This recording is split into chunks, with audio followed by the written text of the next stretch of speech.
क्रांतिकारी गतिविधियों का पहला चरण, मतलब समय देखें तो करीब 1907 से 1917 के आसपास का। और ये दौर, जैसा आपने कहा 1907 से 17, ये वो समय था जब स्वदेशी और बहिष्कार आंदोलन का जो एक जोर था वो थोड़ा धीमा पड़ रहा था। अच्छा। तो जो बड़े पैमाने पर शांतिपूर्ण विरोध चल रहा था, जब वो थोड़ा ठंडा पड़ा तो कुछ लोगों में, खासकर नौजवानों में, एक बेचैनी सी आई। उनको लगने लगा कि भाई अंग्रेजों से सीधे टक्कर लेने के लिए शायद कुछ और उग्र रास्ते अपनाने पड़ेंगे। इसी सोच ने, आप कह सकती हैं, क्रांतिकारी गतिविधियों को हवा दी। तो ये मतलब जो नरमबंदी तरीके थे उनसे एक तरह का मोहभंग था कि अब सीधी कार्रवाई ही करनी पड़ेगी। हाँ, काफी हद तक उन्हें लगा कि सिर्फ अपीलें करने से, याचिकाएं देने से काम नहीं चलेगा। तो उन्होंने एक अलग रास्ता चुना, व्यक्तिगत बहादुरी। अच्छा, व्यक्तिगत बहादुरी। हाँ, मतलब इंडिविजुअल हीरोइक एक्शन। इसकी प्रेरणा देखिए, कुछ तो रूस के शून्यवादी, जिन्हें निहिलिस्ट कहते हैं, उनसे ली। हाँ। जो सत्ता को उखाड़ने के लिए कभी कभी हिंसा भी करते थे। या फिर आयरलैंड के राष्ट्रवादी, जो ब्रिटेन के खिलाफ लड़ रहे थे। मकसद साफ था, अंग्रेज अफसरों में डर पैदा करना और आम भारतीय को जगाना कि देखो, ये भी एक रास्ता है। ये तो दिलचस्प है। तो देखते हैं कि ये चिंगारी फैली कहां-कहां। नोट्स में जिक्र है बंगाल का, महाराष्ट्र, पंजाब, और विदेशों तक इसका असर था। हाँ। शुरुआत बंगाल से करें। लगता है वो उस वक्त एक बड़ा सेंटर था इन गतिविधियों का। बिल्कुल सही। बंगाल में देखिए, जमीन थोड़ी पहले से तैयार थी। स्वदेशी आंदोलन का गढ़ रहा तो राजनीतिक चेतना वहां काफी ज्यादा थी। हाँ। और 1902 के आसपास ही मिदनापुर में, कलकत्ता में अनुशीलन समिति जैसे गुप्त संगठन बनने लगे थे। अनुशीलन समिति। हाँ, प्रमोथा मित्तर थे, जतीन्द्रनाथ बनर्जी, बरिंद्र कुमार घोष, ये लोग इसमें काफी सक्रिय थे। शुरू में जोर शारीरिक ट्रेनिंग, राष्ट्रवादी विचारों पर था। और फिर युगांतर का नाम आता है। ये क्या था, इसी से जुड़ा था? हाँ, युगांतर बहुत अहम है। 1906 में अनुशीलन के ही कुछ ज्यादा जोशीले सदस्य थे, जैसे बरिंद्र कुमार घोष, भूपेंद्रनाथ दत्ता। इन्होंने युगांतर नाम से एक साप्ताहिक, मतलब वीकली, शुरू किया। और ये सिर्फ अखबार नहीं था, ये एक तरह से क्रांतिकारियों का मुखपत्र बन गया। अच्छा। और जब अप्रैल 1906 में बारीसाल कॉन्फ्रेंस हुई और उसमें शामिल लोगों पर पुलिस ने बहुत जुल्म किया। हाँ, सुना है उसके बारे में। तो युगांतर ने एकदम खुलकर लिखा कि इलाज जनता के पास है। 30 करोड़ भारतीयों को अपने 60 करोड़ हाथ उठाने होंगे, बल को बल से रोकना होगा। बाप रे, ये तो सीधी चुनौती थी। सीधी चुनौती, मतलब अब बात सिर्फ लिखने पढ़ने तक नहीं रही, एक्शन पर जोर आ गया था। तो क्या एक्शन हुए? कुछ शुरुआती कोशिशें हुईं, जैसे कुछ बदनाम अंग्रेज अफसरों पर हमले की कोशिश। लेकिन एक घटना जिसने सबको हिला दिया, वो 1908 में हुई, मुजफ्फरपुर में। मुजफ्फरपुर वाली? हाँ, खुदीराम बोस का नाम जुड़ा है उससे। हाँ, प्रफुल्ल चाकी और खुदीराम बोस। उन्होंने जज किंग्सफोर्ड को मारने के लिए एक गाड़ी पर बम फेंका। किंग्सफोर्ड तो बच गया, लेकिन बदकिस्मती से 2 अंग्रेज औरतें उसमें मारी गईं। ओह, इसका नतीजा तो बहुत बुरा हुआ होगा फिर। नतीजा बहुत गंभीर हुआ। अंग्रेज सरकार एकदम बौखला गई। बड़े पैमाने पर धरपकड़ हुई, अनुशीलन समिति के बड़े बड़े नेता गिरफ्तार हो गए, और बिंदु घोष, बरिंद्र कुमार घोष, सब। हाँ। और इन पे वो मशहूर अलीपुर षड्यंत्र केस चला, माणिकतोला बम केस भी कहते हैं इसे। ये बंगाल के क्रांतिकारी आंदोलन के लिए एक बहुत बड़ा झटका था। लीडरशिप लगभग खत्म सी हो गई उस वक्त। लेकिन क्या ये आंदोलन पूरी तरह रुक गया, या फिर पैसे कहाँ से आते थे इन सब के लिए? हाँ, ये बड़ा सवाल था। तो इसके लिए डकैतियां भी की गई। जैसे 1908 में ढाका अनुशीलन ने बर्राह डकैती की। मकसद था पैसा जुटाना क्रांतिकारी गतिविधियों के लिए। और बंगाल में बाघा जतिन का भी नाम बहुत मशहूर है। हाँ, जतिन मुखर्जी, बाघा जतिन, वो एक बहुत ही दिलेर क्रांतिकारी थे। 1915 में उड़ीसा में बालासोर के पास पुलिस मुठभेड़ में वो शहीद हुए। उनका एक नारा था, हम राष्ट्र को जगाने के लिए मरेंगे। ये उस दौर की स्पिरिट को दिखाता है। सही कहा। तो ये तो बंगाल की बात हुई। देश के दूसरे हिस्सों में क्या चल रहा था? महाराष्ट्र का जिक्र भी है नोट्स में। हाँ, महाराष्ट्र में भी राष्ट्रवाद की एक अलग, बल्कि कहना चाहिए थोड़ी पहले शुरू हुई धारा थी। अच्छा। वहां वासुदेव बलवंत फड़के ने रामोसी किसानों को लेकर एक फोर्स बनाने की कोशिश की थी, काफी पहले। हाँ। लेकिन असली जोर आया बाल गंगाधर तिलक के साथ। तिलक ने गणपति उत्सव, शिवाजी उत्सव, इनको सार्वजनिक रूप दिया। हाँ, ये तो बहुत फेमस है। और अपने अखबारों केसरी और महाराष्ट्र के जरिए लोगों में वो उग्र राष्ट्रवाद की भावना भरी। और तिलक साफ कहते थे कि जरूरत पड़े तो बल प्रयोग भी करना होगा। तो इसका असर दिखा जमीन पर? बिल्कुल दिखा। तिलक के विचारों से ही प्रेरणा लेकर चापेकर बंधुओं ने दामोदर और बालकृष्ण चापेकर 1897 में पूना के प्लेग कमिश्नर थे रैंड, हाँ रैंड, और लेफ्टिनेंट आयर्स, उनकी हत्या कर दी। रैंड अपनी सख्ती के लिए बहुत बदनाम था। ये उस दौर की सबसे शुरुआती और बहुत चर्चित क्रांतिकारी घटनाओं में से थी। और फिर सावरकर बंधुओं का भी नाम आता है महाराष्ट्र से। हाँ, विनायक दामोदर सावरकर और उनके भाई गणेश सावरकर। इन्होंने 1899 में एक गुप्त समाज बनाया था, मित्र मेला। मित्र मेला? हाँ, जो बाद में 1904 में अभिनव भारत बन गया। इसका नाम मैज़नी के यंग इटली से प्रेरित था। अच्छा। और अभिनव भारत का नेटवर्क फैला। जल्दी नासिक, पुणे, बॉम्बे ये सब जगह बम बनाने और क्रांतिकारी लिटरेचर फैलाने के सेंटर बन गई। यानी महाराष्ट्र में भी तिलक के विचार और सावरकर बंधुओं के संगठन, इन्होंने मिलकर एक माहौल बना दिया था। बिल्कुल। पंजाब की क्या स्थिति थी? वहां भी ये लहर पहुंची? हाँ, पंजाब कैसे पीछे रहता। वहां लाला लाजपत राय जैसे कद्दावर नेता थे। उनका अखबार था पंजाबी। हाँ, जिसका मोटो था आत्मनिर्भरता, चाहे कोई भी कीमत चुकानी पड़े। फिर अजीत सिंह थे, भगत सिंह के चाचा। हाँ, अजीत सिंह। उन्होंने लाहौर में अंजुमन ए मुहिज बने वतन, मतलब वतन के दोस्तों की सभा, ये संगठन बनाया और भारत माता नाम की पत्रिका निकाली। पंजाब में उस वक्त खेती से जुड़े कुछ मसले भी थे, किसानों में गुस्सा था, तो इन नेताओं ने उस गुस्से को अंग्रेजी हुकूमत के खिलाफ मोड़ने का काम किया। ये तो हुई भारत के अंदर की कहानी, लेकिन इस दौर की एक खास बात ये भी है कि ये लहर सिर्फ भारत तक नहीं रुकी, समंदर पार भी गई। लंदन कैसे एक सेंटर बन गया? हाँ, ये बहुत इंटरेस्टिंग है। लंदन में इसकी नींव रखी श्यामजी कृष्ण वर्मा ने। 1905 में उन्होंने इंडिया हाउस खोला। India house? हाँ, कहने को तो ये भारतीय छात्रों के लिए एक हॉस्टल जैसा था, पर असल में ये ब्रिटेन में रह रहे भारतीय राष्ट्रवादियों और क्रांतिकारियों का अड्डा बन गया। अच्छा। कृष्ण वर्मा ने द इंडियन सोशोलॉजिस्ट नाम की पत्रिका भी शुरू की और भारत से जो रेडिकल सोच वाले नौजवान आते थे उनके लिए स्कॉलरशिप भी शुरू की।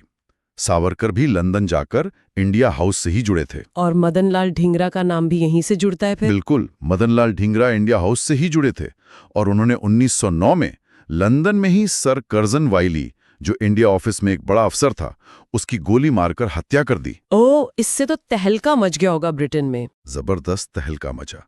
नतीजा ये हुआ कि अंग्रेज सरकार ने लंदन में भारतीय राष्ट्रवादियों पर शिकंजा कस दिया। इसके बाद क्रांतिकारियों के लिए यूरोप में दूसरी जगह जैसे पेरिस और जिनेवा वो ज्यादा सेफ हो गईं। लंदन के बाद अगर विदेशों की बात करें तो सबसे ज्यादा जिक्र गदर आंदोलन का आता है। ये क्या था और कौन लोग थे इसके पीछे? गदर आंदोलन तो अपने आप में एक पूरा अध्याय है। गदर असल में एक अखबार का नाम था, वीकली अखबार, जो सैन फ्रांसिस्को से छपता था। अच्छा, अखबार के नाम पर आंदोलन? हाँ, उसी अखबार के इर्द गिर्द ये पूरा मूवमेंट खड़ा हुआ। हेडक्वार्टर सैन फ्रांसिस्को में था, लेकिन इसकी ब्रांचेज अमेरिका और कनाडा के वेस्ट कोस्ट से लेकर फार ईस्ट तक फैली हुई थी। और इसमें शामिल लोग कौन थे? क्या ये भी छात्र या पढ़े लिखे लोग थे? नहीं, यही इसकी खास बात है। गदर पार्टी में ज्यादातर लोग पंजाब से गए हुए एक्स सोल्जर और किसान थे। अच्छा, किसान और पूर्व सैनिक। हाँ, ये लोग बेहतर रोजगार की तलाश में अमेरिका कनाडा गए थे, लेकिन वहां इनको नस्लीय भेदभाव झेलना पड़ा। उसी अनुभव ने इनके अंदर ब्रिटिश राज के खिलाफ एक गुस्सा भर दिया। वैसे इससे पहले भी वैंकूवर में स्वदेश सेवक होम, सियाटल में यूनाइटेड इंडिया हाउस जैसे संगठन बन चुके थे, पर 1913 में गदर पार्टी ने इन सबको एक झंडे के नीचे ला दिया। तो कौन सी घटनाओं ने गदर आंदोलन को एकदम से हवा दे दी? नोट्स में कोमाघाटा मारू और पहले विश्व युद्ध का जिक्र है। हाँ, 1914 में दो बड़ी चीजें हुई। पहली थी कोमाघाटा मारू घटना। कोमाघाटा मारू एक जापानी जहाज का नाम था। जहाज का नाम? हाँ, जिसे बाबा गुरदीत सिंह ने रेंट पर लिया था। ये जहाज करीब 370 भारतीयों को लेकर, जिनमें ज्यादातर सिख और पंजाबी मुस्लिम थे, कनाडा के वैंकूवर पोर्ट पहुंचा। ये लोग कनाडा में बसना चाहते थे, लेकिन कनाडा में उस समय बहुत सख्त और भेदभाव वाले इमिग्रेशन कानून थे। इन यात्रियों को उतरने नहीं दिया गया। ओह, ये तो बहुत बुरा हुआ। फिर क्या हुआ उन यात्रियों का? महीनों तक वो जहाज वहीं फंसा रहा। हालत खराब हो गई लोगों की। आखिरकार जहाज को वापस कलकत्ता आना पड़ा। सितंबर 1914 में जब जहाज कलकत्ता के पास बजबज घाट पर रुका, बजबज घाट, हाँ। तो अंग्रेज पुलिस ने कोशिश की कि यात्रियों को जबरदस्ती ट्रेन में बिठाकर पंजाब भेज दिया जाए। यात्री तैयार नहीं हुए, झगड़ा हुआ, पुलिस ने गोली चला दी, करीब 22 लोग मारे गए। बाप रे, 22 लोग। हाँ, इस घटना से दुनिया भर में बसे भारतीयों में, खासकर गदर पार्टी के लोगों में जबरदस्त गुस्सा फैल गया। और दूसरी घटना आपने बताई, पहला विश्व युद्ध। हाँ, जब 1914 में पहला विश्व युद्ध शुरू हुआ तो गदर पार्टी के नेताओं जैसे लाला हरदयाल वगैरह को लगा कि यही मौका है। कैसे? कि अंग्रेज यूरोप में लड़ाई में फंसे होंगे तो भारत में उनकी पकड़ कमजोर होगी। उन्होंने नारा दिया, अंग्रेजों का दुश्मन हमारा दोस्त। तो कुमागाटा मारू का गुस्सा और युद्ध का यह मौका, इन दोनों ने मिलकर गदर पार्टी को भारत में एक बड़ी सशस्त्र क्रांति की प्लानिंग के लिए उकसाया। क्रांति की योजना मतलब पूरे देश में एक साथ हमला? हाँ, प्लान बड़ा था। उन्होंने 21 फरवरी 1915 की डेट फिक्स की। प्लान था कि फिरोजपुर, लाहौर, रावलपिंडी, कई छावनियों में जो भारतीय सैनिक हैं वो एक साथ बगावत कर देंगे। लेकिन बदकिस्मती से अंग्रेजों को इसकी भनक लग गई। एक भेदिया था उनकी अपनी पार्टी में। अंग्रेजों ने फॉरेन एक्शन लिया। मार्च 1915 में डिफेंस ऑफ इंडिया एक्ट जैसा सख्त कानून लाए, जिसका मेन मकसद ही गदर आंदोलन को कुचलना था। बड़े पैमाने पर गिरफ्तारियां हुई, बहुत से गदर नेता पकड़े गए, मुकदमे चले, फांसियां हुई, लंबी सजाएं हुई। तो वो जो बड़ी क्रांति का प्लान था वो नाकाम हो गया। तो क्या गदर आंदोलन को पूरी तरह असफल माना जाए? देखिए, जो उनका तात्कालिक मकसद था भारत में फॉरेन क्रांति करना, उसमें तो वो असफल रहे, लेकिन इसका आइडियोलॉजिकल असर बहुत जबरदस्त था। अच्छा, कैसे? गदर आंदोलन ने पूरी तरह से सेक्युलर नजरिए से, मतलब धर्म से ऊपर उठकर उग्र राष्ट्रवाद का प्रचार किया। इसने विदेशों में बसे हजारों भारतीयों को आजादी की लड़ाई से जोड़ा, उनमें एक नई चेतना जगाई। ये उसकी बहुत बड़ी कामयाबी थी।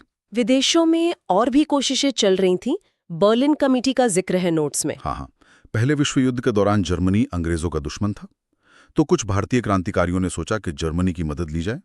वीरेंद्रनाथ चट्टोपाध्याय, भूपेंद्रनाथ दत्ता, लाला हरदयाल, इन लोगों ने जर्मनी सरकार की मदद से 1915 में बर्लिन में भारतीय स्वतंत्रता के लिए बर्लिन समिति बनाई।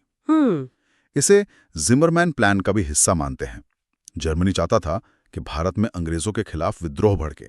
तो इस कमेटी ने किया क्या?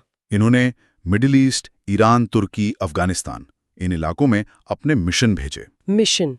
हाँ, मकसद था कि वहाँ जो भारतीय सैनिक तैनात हैं ब्रिटिश आर्मी में या जो युद्धबंदी हैं, उनको अंग्रेजों के खिलाफ भड़काया जाए और इन देशों का सपोर्ट भी लिया जाए। राजा महेंद्र प्रताप सिंह, बरकतुल्ला, उबैदुल्ला सिंधी जैसे नेता तो काबुल गए और वहाँ अफगानिस्तान के अमीर की मदद से एक प्रोविंशियल गवर्नमेंट ऑफ इंडिया यानी स्थायी भारत सरकार बनाने की भी कोशिश की। अच्छा, काबुल में? हाँ, काबुल में। और इस सिंगापुर में भी एक विद्रोह का जिक्र है। हाँ, फरवरी 1915 में सिंगापुर में भी एक अहम घटना हुई। वहां ब्रिटिश इंडियन आर्मी की 59th व्हाइट इन्फेंट्री थी, जिसमें ज्यादातर पंजाबी मुस्लिम थे, और 36वीं सिख बटालियन, इनके कुछ सैनिकों ने बगावत कर दी। सेना के अंदर ही? हाँ, जमादार चिश्ती खान, जमादार अब्दुल गनी, सूबेदार दाऊद खान, इन लोगों ने लीड किया। हालांकि इस विद्रोह को भी अंग्रेजों ने बड़ी बेरहमी से कुचल दिया, काफी लोग मारे गए। पर यह दिखाता है कि क्रांति की आग फौज के अंदर तक पहुंच रही थी। तो ये पूरा दौर मतलब 1907 से लेकर करीब 1917 तक काफी उथल-पुथल वाला रहा। लेकिन फिर ये गतिविधियां कुछ धीमी क्यों पड़ गईं? हाँ, 1917 आते आते थोड़ी नरमी आई। इसके कुछ कारण थे। एक तो पहला विश्व युद्ध खत्म होने की तरफ बढ़ रहा था, माहौल बदल रहा था। दूसरे, अंग्रेजों ने डिफेंस ऑफ इंडिया एक्ट के तहत जो हजारों क्रांतिकारी पकड़े थे, उनमें से कुछ को छोड़ना शुरू किया। अच्छा। और तीसरा, शायद सबसे अहम, 1917 में ब्रिटिश सरकार की तरफ से मॉन्टेग्यू डिक्लेरेशन आया। हाँ, मॉन्टेग्यू चेम्सफोर्ड सुधारों से पहले वाला। बिल्कुल। उसमें वादा किया गया कि भारत में धीरे धीरे जिम्मेदार सरकार बनाई जाएगी। तो इससे कुछ नेताओं में, खासकर नरमपंथियों में, एक उम्मीद जगी कि ये शायद बातचीत से, संवैधानिक तरीकों से कुछ बात बन सकती है। इस मिले जुले माहौल की वजह से क्रांतिकारी गतिविधियों में एक ठहराव सा आ गया। तो अगर हम इस पूरे दौर को, मतलब 1907 से 1917 वाले फेज को समेटना चाहें, तो क्या मुख्य बातें निकल कर आती हैं? देखिए, मुख्य बात तो यह है कि राष्ट्रवाद अब सिर्फ अर्जी देने या गिड़गिड़ाने तक सीमित नहीं रहा था। एक बड़ा तबका, खासकर युवा, ऐसा उभरा जो सीधी कार्रवाई, त्याग, बलिदान में यकीन रखता था। इनकी गतिविधियां बंगाल, महाराष्ट्र, पंजाब से लेकर विदेशों तक फैली। America, Canada, Europe, Singapore. हाँ, दायरा बहुत बड़ा था। बिल्कुल। और तरीके भी अलग अलग थे। व्यक्तिगत हमले, अफसरों की हत्याएं, पैसा जुटाने के लिए डकैतियां, गुप्त समितियां बनाना, विदेशों में बेस बनाना, अंग्रेजों के दुश्मन देशों से मदद लेने की कोशिश और सेना में भी विद्रोह की कोशिश। और संगठन भी कई बने, अनुशीलन समिति, युगांतर, अभिनव भारत, गदर पार्टी। हाँ, और बागा जतिन, सावरकर बंधु, श्यामजी कृष्ण वर्मा, लाला हरदयाल, मैडम कामा जैसे कितने ही नाम इस दौर की पहचान है। तो इसका महत्व क्या रहा आज़ादी की पूरी लड़ाई के संदर्भ में? क्या ये सारी कोशिशें बेकार चली गईं क्योंकि फौरी तौर पर तो अंग्रेजों को उखाड़ नहीं पाई? बड़े जन आंदोलन जैसे स्वदेशी आंदोलन धीमे पड़ गए थे। दूसरी बात, इन्होंने ये मैसेज दिया कि भारतीय अपनी आज़ादी के लिए किसी भी हद तक जा सकते हैं, कोई भी कुर्बानी दे सकते हैं। इसने आने वाली पीढ़ी के क्रांतिकारियों को जैसे भगत सिंह और उनके साथियों को बहुत प्रेरणा दी। सही। और तीसरी बात, हमें इसे उस समय के कॉन्टेक्स्ट में देखना चाहिए। स्वदेशी के बाद की निराशा और पहले विश्व युद्ध ने जो मौके दिए, ये उसकी उपज थी। इसने आज़ादी की लड़ाई के तर्कश में एक नया और बहुत तीखा तीर जोड़ा था। बिल्कुल। ये दिखाता है कि आज़ादी की लड़ाई कोई एक सीधी सड़क नहीं थी, कई अलग अलग रास्ते थे, कई पगडंडियां थीं। अच्छा, जाते जाते एक सवाल मन में घूम रहा है। जी। सोचिए, अगर ये जो शुरुआती क्रांतिकारी प्रयास थे बंगाल में, महाराष्ट्र में, या फिर गदर आंदोलन, अगर ये थोड़े और संगठित होते, इनमें आपस में तालमेल ज्यादा होता या इन्हें थोड़ी और कामयाबी मिल जाती, तो क्या भारत की आज़ादी का इतिहास कुछ अलग होता? क्या रास्ता कुछ और होता? ये सोचने वाली बात है। हाँ, ये वाकई एक दिलचस्प सवाल है सोचने के लिए। इतिहास में अगर मगर की गुंजाइश तो हमेशा रहती है।